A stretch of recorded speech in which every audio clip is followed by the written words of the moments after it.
అందరికీ నమస్కారం.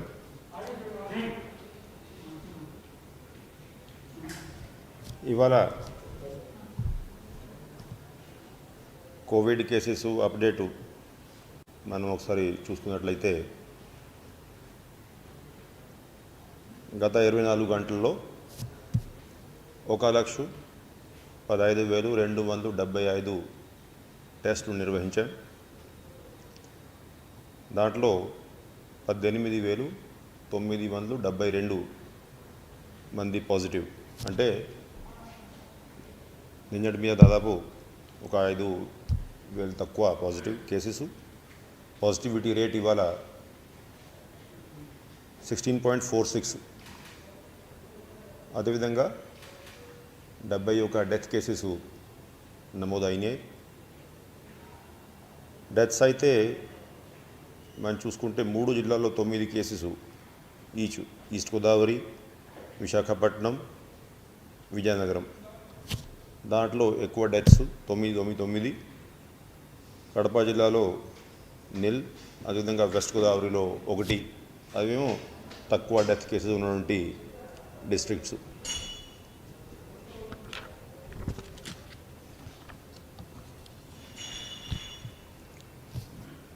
Number of hospitals ఇప్పుడు రోజువారీగా జిల్లా కలెక్టర్స్ అటువేమో పర్మిషన్స్ ఇవ్వడము, ప్రైవేట్ హాస్పిటల్స్ ఏమో రిక్వెస్ట్ చేసుకొని ట్రీట్మెంట్ ప్రారంభించుకోవడము, కొన్ని బెడ్స్ కొన్ని హాస్పిటల్స్లో తగ్గించి అదేవిధంగా కొన్ని హాస్పిటల్స్లో ఎక్కువ ఏర్పాట్లు చేసుకోవడము ఇవి జరుగుతూ ఉంది. మొత్తం కలిపి ఇవాళ 599 హాస్పిటల్స్లో ట్రీట్మెంట్స్ జరుగుతూ ఉన్నాయి. ఎక్కువ జిల్లాల్లో ఇప్పుడు ఎక్కువ ఐసీయూ బెడ్ అవైలబిలిటీ లేదు. ఉదాహరణంగా గుంటూరులో ఇవాళ మధ్యాహ్నానికి ఐసీయూలో ఒకే బెడ్, శ్రీకాకుళం 2 బెడ్స్, వైజాగ్ 0. అట్లాగా చాలా తక్కువ సంఖ్యలో బెడ్స్ అందుబాటులో ఉండేవి. ఎక్కువ బెడ్స్ ఉన్నటువంటి జిల్లా ఒకటే కర్నూలు. దాంట్లో ఇవాళ మధ్యాహ్నానికి ఇంకా ఐసీయూ బెడ్స్ 324 బెడ్స్ ఖాళీగా ఉన్నట్లు జిల్లా అడ్మినిస్ట్రేషన్ ఇన్ఫర్మేషన్ ఇవ్వడం జరిగింది. కోవిడ్ కేర్ సెంటరు విషయానికి వస్తే మళ్ళీ నిన్నటి మీద ఇవాళ ఇంకొక 2,000 మంది, అంటే అప్రాక్సిమేట్లీ 11,665 మంది ఇప్పుడు కోవిడ్ కేర్ సెంటర్స్లో ఉన్నారు. మొత్తం కలిపి మనం 82 కోవిడ్ కేర్ సెంటర్స్ ఏర్పాటు చేసుకున్నా. దాంట్లో 41,295 బెడ్ కెపాసిటీ పెట్టిన. చాలా చోట్ల ఒక 68 చోట్ల ట్రయేజింగ్ ఫెసిలిటీసు, టెస్టింగ్ ఫెసిలిటీసు ఇవన్నీ కూడా పూర్తిగా మనం ఏర్పాటు చేసుకున్నాం. అయితే ఇంకా ఎక్కువ మంది patients Covid care centres facilities వినియోగిస్తే అందరికీ కొంచెం అడ్వాంటేజ్గా ఉంటుందనేది నేను భావిస్తున్నా. అదేవిధంగా మనం రోజువారీగా చూస్తున్నటువంటి కొన్ని అంశాలు, oxygen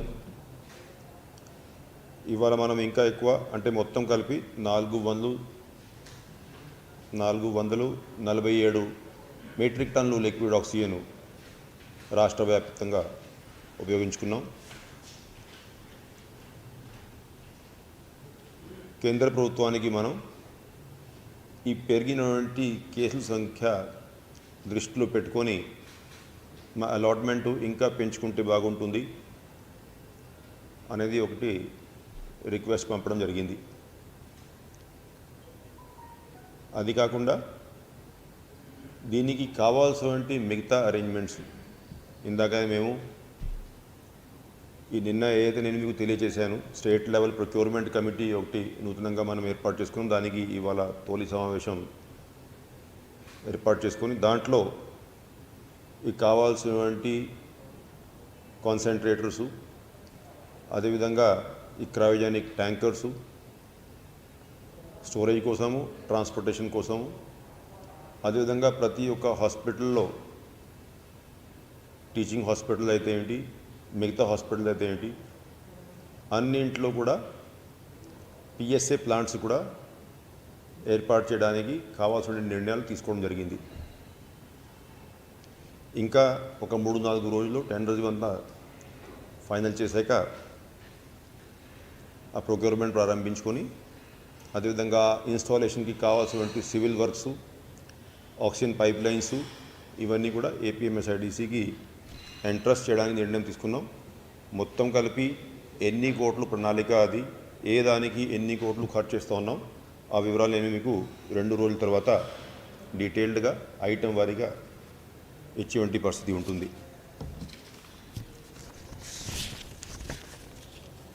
Covid care call centre 104 నంబర్లో ఇవాళ 13,839 కాల్స్ నమోదైనాయి.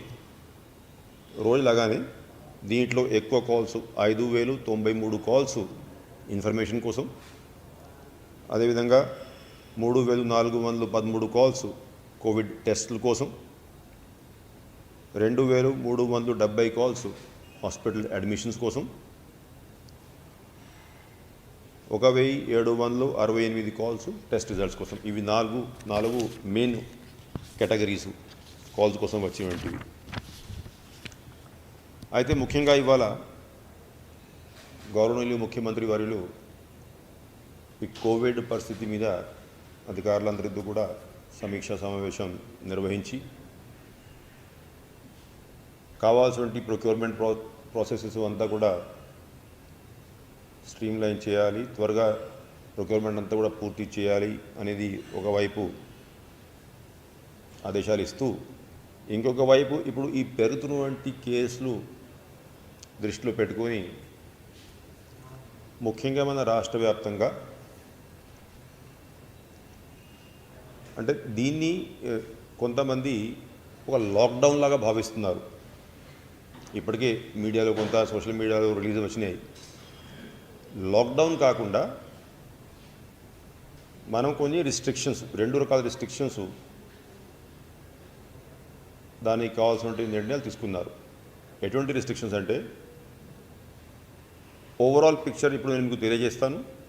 ఇంకా డీటెయిల్డ్ గైడ్ లైన్స్, ఏ సెక్టర్ ఏ విధంగా ఇంపాక్ట్ అవుతుంది, ఏ సెక్టర్ ఎగ్జామ్టెడ్ కేటగిరీలో ఉంటుంది, దానికి కావాల్సినటువంటి ఆదేశాలు రేపు ఇవ్వడం జరుగుతుంది. ఎందుకంటే ఇంకా డిస్కషన్స్ జరుగుతూ ఉన్నాయి, ఎవరికి ఏమి ఇబ్బంది లేకుండా ఏ విధంగా దాన్ని ఇంప్లిమెంట్ చేయాలి. అదే ముఖ్యంగా ఈ రిస్ట్రిక్షన్స్ అయితే ఉన్నాయో అవి 2 కేటగిరీస్ ఏ విధంగా ఉన్నాయంటే, ఉదయం 6 గంటల నుంచి మధ్యాహ్నం 12 గంటల వరకు ఎటువంటి రిస్ట్రిక్షన్ ఉండదు. లైఫ్ యాజ్ యూజువల్ ఉంటుంది. ఏ విధంగా అయితే ఇప్పుడు ఉండే పరిస్థితి ఆ విధంగా ఉంటుంది, ఎకనామిక్ యాక్టివిటీస్ సహా. కానీ దాంట్లో ఒకటే రిస్ట్రిక్షన్ ఉంటుంది. ఈ ఉదయం 6 నుంచి మధ్యాహ్నం 12 గంటల వరకు రిస్ట్రిక్షన్ ఏంటంటే రెగ్యులర్ యాక్టివిటీస్ ఏదైనా చేసుకోవచ్చు. ఓన్లీ థింగ్ ఈజ్ సెక్షన్ 144 అమల్లో ఉంటుంది అన్ని జిల్లాల్లో. అంటే ఐదుగురు కంటే ఎక్కువ మంది గ్రూప్గా ఉండొద్దు అంతే. సపోజింగ్ ఒక షాప్కి వెళ్ళారనుకోండి, క్యూలో ఎవరికి వాళ్ళు డిస్టెన్స్ పాటించి ఐటమ్స్ కొనుక్కోవడానికి నిలబడ్డారనుకోండి, అది వేరే విషయం. గ్రూపుగా ఉండొద్దు. ఆ ఉద్దేశంతో సెక్షన్ 144 ఆ సమయంలో అమల్లో ఉంటుంది. ఇది ఉదయం 6 గంటల నుంచి మధ్యాహ్నం 12 గంటల వరకు. అదర్వైజ్ ఏ యాక్టివిటీ అయినా నార్మల్గా ఏ విధంగా అయితే ఇప్పుడు చేస్తూ ఉన్నామో ఆ విధంగానే బయట మార్కెట్స్ ఓపెన్ కానీ, షాప్స్ ఓపెన్ కానీ, ప్రజలు బయటికి వచ్చి ఏమైనా వేరే ప్రైవేట్ పనులు చేసుకోవడం కానీ, ఏదైనా అన్ని యాక్టివిటీస్ యాజ్ యూజువల్గా ఉంటాయి except for this 144 section restriction. మధ్యాహ్నం 12 గంటల నుంచి ఇంకా మరుసటి రోజు ఉదయం వరకు అది దాదాపు కర్ఫ్యూ లాగా పరిస్థితి ఉంటుంది. అంటే ఓన్లీ ఎగ్జామ్టెడ్ కేటగిరీస్ వాళ్ళు బయట వచ్చేసేసి ఆ కావాల్సినటువంటి పనులు ఏదైతే అప్రూవ్డ్ పనులు ఉంటాయో, అప్రూవ్డ్ యాక్టివిటీస్ ఉంటాయో అవి చేసుకుంటూ ఉండవచ్చు. అయితే దానికి ఒక సరి అయినటువంటి లిస్టు, ఏ కేటగిరీ ఎగ్జామ్టెడ్ కేటగిరీ వస్తుంది, ఉదాహరణంగా మెడికల్ ప్రొఫెషన్ ఉంది, అన్ని హాస్పిటల్స్ పని చేయాలి, టెస్టింగ్ ఫెసిలిటీస్ పని చేయాలి. అదేవిధంగా మీడియా, ఎలక్ట్రానిక్ అయినా ప్రింట్ అయినా వాళ్ళు దాని పని చేసుకోవాలి. కేబుల్ టీవీ ఆపరేషన్స్ ఇవన్నీ జరగాలి. ఈ గ్రామాల్లో అంతకుముందు కూడా గవర్నమెంట్ ఆఫ్ ఇండియా లాక్డౌన్ పెట్టేటప్పుడు ఇటువంటి రిలాక్స్డ్ కేటగిరీస్ ఏదైతే ఉంటాయో అగ్రికల్చర్ ఆపరేషన్స్ లేకపోతే ప్రొక్యూర్మెంట్ ఆపరేషన్స్ ఇవన్నీ జరుగుతూ ఉండాలా. సో అవి ఎగ్జామ్టెడ్ కేటగిరీ కింద ఉన్నటువంటి ఐటమ్స్ స్పష్టంగా మనం తెలియచేసి దానికి మళ్ళీ విధి విధానాలు అంటే వాటికి పాస్ సిస్టమ్ ఏ విధంగా ఉంటుంది, ఎవరైనా ట్రైన్లో దిగారనుకోండి స్టేషన్ నుంచి ఇంటికి వెళ్ళేటువంటి ప్రొవిజన్ ఏ విధంగా ఉంటుంది, అవన్నీ విధి విధానాలు ఇవాళ రేపు ఉదయం ఫైనలైజ్ చేసుకొని ప్రజలందరికీ తెలియజేసి ఏదైతే ఈ 2 రకాలు రిస్ట్రిక్షన్ సిస్టమ్ అంటే ఉదయం 6 నుంచి మధ్యాహ్నం 12 గంటల వరకు ఒక సిస్టమ్ సెక్షన్ 144, మధ్యాహ్నం నుంచి ఉదయం వరకు కర్ఫ్యూ లాంటి పరిస్థితి విత్ ఎగ్జామ్టెడ్ కేటగిరీసు, ఇవి 2 ఎల్లుండి నుంచి అమల్లోకి వస్తాయి. అంటే ఇవాళ కానీ రేపు కానీ ఉన్నటువంటి పరిస్థితి కొనసాగుతుంది. బాగా డీటెయిల్డ్గా చర్చించుకొని డీటెయిల్డ్ గైడ్లైన్స్ రేపు మార్నింగ్ ప్రకటించాక ఎల్లుండి నుంచి ఈ సిస్టము అమల్లోకి తీసుకురావాలి అనేది నిర్ణయం తీసుకోవడం జరిగింది. దాంట్లో అన్ని రకాలుగా ఎవరికి ఇబ్బంది లేకుండా, అటు ప్రజలకి ఇబ్బంది లేకుండా, ఎవరైతే అంటే ఎంప్లాయీస్ ఉన్నారు వాళ్ళకి 6 గంటలు పనిచేసే అవకాశం ఉంటుంది కాబట్టి వాళ్ళకి ఎటువంటి వాళ్ళ ఆదాయానికి కానీ వాళ్ళ జాబ్స్కి కానీ ఇబ్బంది లేకుండా, అదేవిధంగా ఎకనామిక్ యాక్టివిటీ ఏదైతే కంపల్సరీ ఉందో ఆ ఎకనామిక్ యాక్టివిటీ జరిగే విధంగా, కాస్త ఏదైతే వస్తున్న వంటి కేసులు పెరుగుతూ ఉన్నాయి దాన్ని మనం అరికట్టాల్సిన అవసరం ఉంది. ఆ ఉద్దేశంతో ఈ నిర్ణయం తీసుకోవడం జరిగింది. నిన్న మొన్న చాలామంది ఎలక్ట్రానిక్ మీడియా కానీ ప్రింట్ మీడియా కానీ కూడా అడగడం జరిగింది. అంటే గవర్నమెంట్ ఆఫ్ ఇండియా ఎటువంటి గైడ్లైన్స్ ఈ విధంగా ఉన్నాయి, అయితే రాష్ట్ర ప్రభుత్వం ఎటువంటి నిర్ణయం తీసుకోబోతూ ఉంది, ఏమైనా రిస్ట్రిక్షన్స్ పెట్టి ఉండే అవకాశం ఉందా అనేది అప్పుడే కూడా తెలియజేశాను. ప్రతి 2 రోజులకి ఒకసారి సీఎం గారు సమీక్షిస్తూ ఉన్నారు. పరిస్థితిని బట్టి డెఫినెట్గా కావాల్సిన నిర్ణయాలు తీసుకోవడం జరుగుతుంది. గత 2 రోజుల నుంచి కేసులు ఎక్కువ పెరిగాయి, హాస్పిటల్స్లో బెడ్స్ అవైలబిలిటీ తగ్గింది, కొన్ని జిల్లాల్లో ఐసీయూ బెడ్స్ లేకపోతే ఆక్సిజన్ బెడ్స్ పూర్తిగా ఆక్యుపై అయినాయి. ఇంకా కొన్ని జిల్లాలో కొంత అవైలబిలిటీ ఉన్నా కూడా ఇప్పుడు సరి అయిన సమయము, ఈ సమయంలో కొంత మనం రిస్ట్రిక్షన్స్ విధిస్తే పరిస్థితిని మనం అదుపులో తీసుకువచ్చేటువంటి అవకాశం ఉంటుంది, కంట్రోల్ చేసేటువంటి పరిస్థితి ఏర్పడుతుంది. కాబట్టి ఈ నిర్ణయం మనం తీసుకోవడం జరిగింది. దానికి నేను రేపు మార్నింగ్ మధ్యాహ్నం వరకు ఈ డీటెయిల్డ్ గైడ్లైన్స్ అంతా కూడా ఆర్డర్స్ జారీ చేసేసి మళ్ళీ రేపు సాయంత్రం మనం కలిసేటప్పుడు దీనికి కరెక్ట్గా విధి విధానాలు కేటగిరీ వారీగా మీకు తెలియజేస్తాను.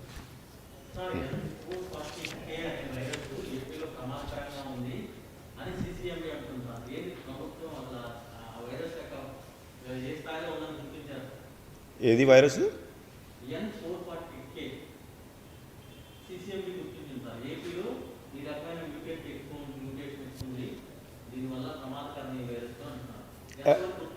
ఎవరు చెప్పారు అది?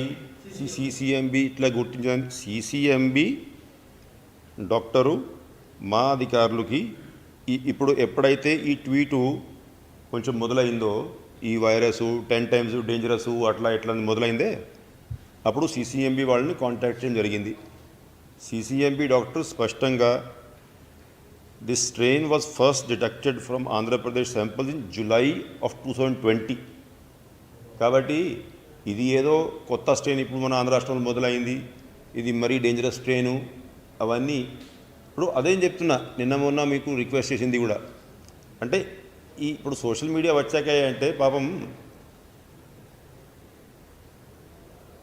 అంటే ప్రజలందరికీ తెలిస్తే బాగుంటుంది అనే మంచి ఉద్దేశంతో అయినా ఇది తెలిసి తెలియక ఈ స్ప్రెడ్ చేసేటువంటి సమాచారం అయితే ఉందో అది ప్రజల్ని ఇంకా భయభ్రాంతం చేసేస్తూ ఉంది.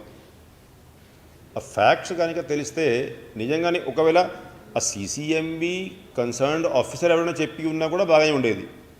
ఎవరే ఒకరికి ఏదో ఒకటి తెలుస్తుంది, అది పాపం నిజమా కాదు తెలియదు. ఇంకా ఇటువంటి నెగిటివ్ న్యూస్ కాబట్టి ఇంకా వైరల్ కూడా బాగా ఫాస్ట్గా అయిపోతుంది. అది ఈలోగా మేము క్లారిఫై ఇచ్చేలోగా జరిగే డ్యామేజ్ జరిగిపోతుంది.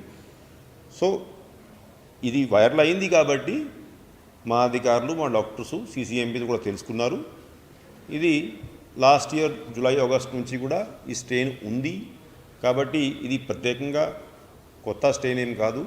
దానివల్ల మనం అంటే మామూలుగా కోవిడ్ కేసులు పెరుగుతూ ఉన్నాయి వాస్తవం, కానీ ఈ స్ట్రెయిన్ వల్ల మరీ విపరీతంగా పెరిగాయి, లేకపోతే ఈ స్ట్రెయిన్ వల్ల ఇంకా ప్రస్తుతానికి ఎక్కువ ప్రమాదం ఉందనేది,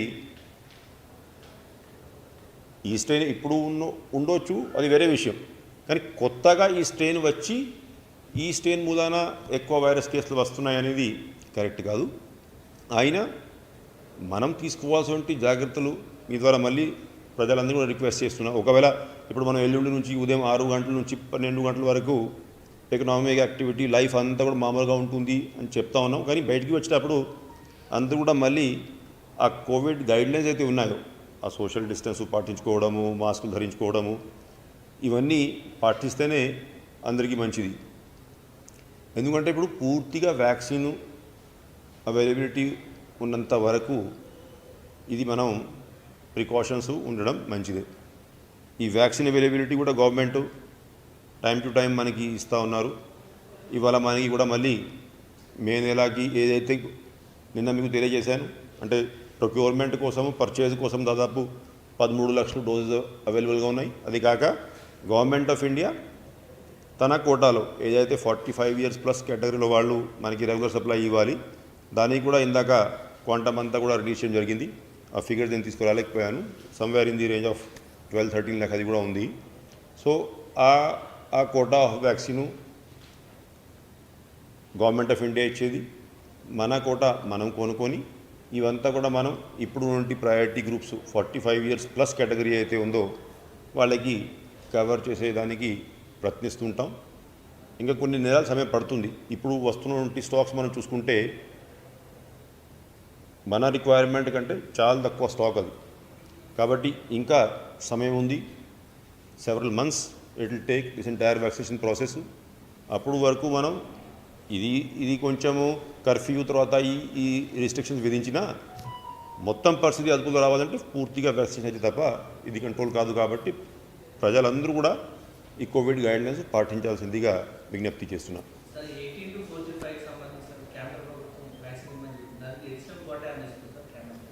నో, ఇప్పుడు 18 to 40 అంటే మీరు అడిగేది ఏంటి అంటే ఏదైతే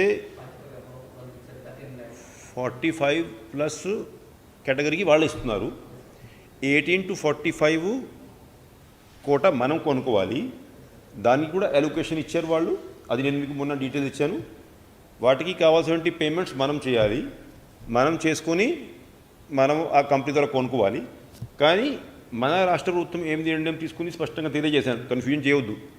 అది 18 to 45 కోసం కేంద్ర ప్రభుత్వం మీరు కొనుక్కోండి అని చెప్పినా కూడా మనం మాత్రం ఆ స్టాక్ కూడా 18 to 45 చేసే బదులు ముందు 45+కే వాడుకుంటాం. ఎందుకంటే మన ప్రభుత్వం గవర్నర్ ముఖ్యమంత్రి వారు ఆదేశం ఏంటంటే అసలు ఆ కేటగిరీని పూర్తిగా చేయకుండా ఈ 18 to 44 కేటగిరీ ఏదైతే ఉందో దాన్ని వ్యాక్సినేషన్ ప్రారంభించుకోవడం కరెక్ట్ కాదు. ఒకవైపేమో 60 ఏళ్ళు 65 ఏళ్ళు వయసు ఉన్నటువంటి వృద్ధులు పెండింగ్ పెట్టుకుని వాళ్ళు చూస్తూ ఉంటే, ఇంకా ఇటు ఏమో 20 సంవత్సరాలు కుర్రవాళ్ళకి ఇవ్వడం అనేది మంచి పద్ధతి కాదు. కాబట్టి స్టేట్ ప్రభుత్వం డబ్బులతో కూడా కొనుక్కున్నటువంటి వ్యాక్సిన్ అయినా సరే అది మనం ఆ కేటగిరీకి వాడుకుంటాం. తర్వాత మనం కింద స్థాయికి అంటే 18 to 44-45 ఏజ్ గ్రూప్ అయితే ఉందో అప్పుడు ఆ కేటగిరీ వ్యాక్సిన్ ప్రారంభించాం. ఎందుకంటే ఇంకా కొన్ని నెలలు పడతాయి మనకి, ఈవెన్ 45+ పూర్తి చేయడానికి కొంత సమయం పడుతుంది. ఇప్పుడు ఈలోగా ఇప్పుడు ఏమవుతుంది, సపోజింగ్ మనం కొనుక్కున్నటువంటి స్టాకు 18 to 45 వాడుకున్నాం అనుకోండి, ఒకవైపు చూడ్డానికి ఇది అసహ్యంగా ఉంటుంది, పక్కన పెట్టండి. అది కాక గవర్నమెంట్ ఆఫ్ ఇండియా మనకి ఇచ్చేటువంటి స్టాకు ఇప్పుడు ఎవరికైతే సెకండ్ డోస్ మనం ఇవ్వాలనో దానికి కూడా సరిపోదు ఇవన్నీ ఉపయోగించకపోతే. ఈ కొంతమందికి ఆ సెకండ్ డోస్ టైం వస్తుంది, ఇంకా స్టాక్ ఉండదు. కాబట్టి మనం ఉన్నటువంటి వ్యాక్సిన్ అంతా కూడా అది కేంద్ర ప్రభుత్వం ఇచ్చినా లేకపోతే రాష్ట్ర ప్రభుత్వం కొనుక్కున్నా ఇచ్చినటువంటి వ్యాక్సిన్ అంతా కూడా మనం ఆ 45+ కేటగిరీకి ఉపయోగిస్తూ పోతేనే వాళ్ళకైనా కనీసం మేలు జరుగుతుంది, న్యాయం జరుగుతుంది. ఆ కేటగిరీ పూర్తిగా, ఎందుకంటే మే నెల కోటా మాత్రమే ఇంకా వాళ్ళకి ఇండికేట్ చేశారు. దేశవ్యాప్తంగా ప్రొడక్షన్ కెపబిలిటీస్ పెరుగుతూ ఉన్నాయి.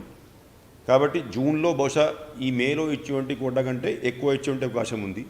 జూలైలో ఇంతకంటే కూడా ఎక్కువ ఇస్తూ ఉండొచ్చు. సో ఏదైతే మనకి కోటా వస్తుందో దాన్ని బట్టి మనం ఆ కార్యక్రమం ప్లాన్ చేసుకుంటాం. But one thing is clear, 45+ కేటగిరీని పూర్తిగా వ్యాక్సినేట్ చేసాకనే మనం వేరే కేటగిరీకి వస్తాం.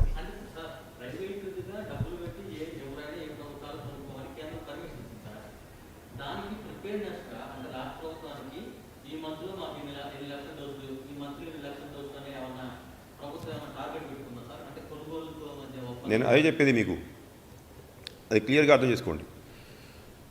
టోటల్ ప్రొడక్షన్లో 50% గవర్నమెంట్ ఆఫ్ ఇండియాకి కంపెనీస్ ఇవ్వాలి. అది గవర్నమెంట్ ఆఫ్ ఇండియా అన్ని రాష్ట్రాలకి 45+ కేటగిరీ కోసం ఇస్తూ ఉంది. Remaining 50% other than government of India ఏదైతే ఛానల్ ఉందో దాని కింద ఆ కంపెనీస్ స్టేట్ గవర్నమెంట్స్కైనా ఇచ్చేయచ్చు, ప్రైవేట్ హాస్పిటల్కైనా ఇచ్చేయచ్చు. స్టేట్ గవర్నమెంట్స్కి ఏదైతే కోటా ఇచ్చిందో, ఏదైతే వాళ్ళు సేల్ చేసుకోవాలి, దానికి కేంద్ర ప్రభుత్వమే రాష్ట్రం వారీగా తెలియజేశారు.